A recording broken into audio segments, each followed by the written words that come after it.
Address করবেন, এগুলো একটু হোমওয়ার্ক করে নেবেন। কাউকে অপমান, কাউকে পুরস্কার, কাউকে তিরস্কার, আজকে থেকে সংশোধন হয়ে যান।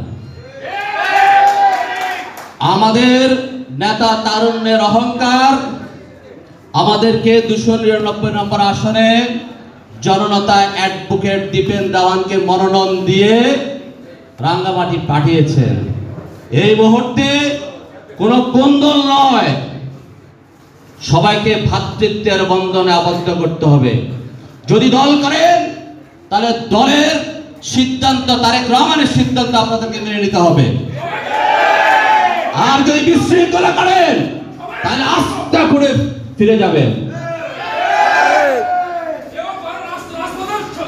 আজকে অত্যন্ত দুঃখের সাথে যাদেরকে নিয়ে এতদিন প্রোগ্রাম করেছেন, অনেককে আমি দেখছি না, নাম বলবো না, সবাইকে নিয়ে দল করুন।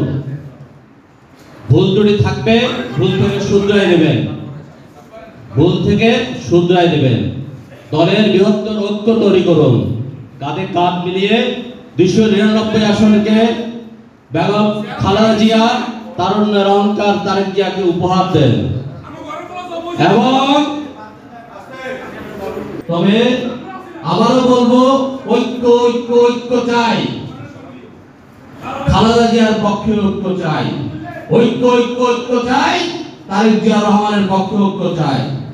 জিয়ার শরীফরা এক হবে, 299 নম্বর আসন বেগম জিয়াকে উপহার দেবে। এই আশাবাদ ব্যক্ত করে সংক্ষিপ্ত আলোচনা সভা থেকে বিদায় দিচ্ছি। ধন্যবাদ সবাইকে। রাজপথে কাঁধে কাঁধ মিলিয়ে কাজ করার আহ্বান জানিয়ে আল্লাহ হাফেজ।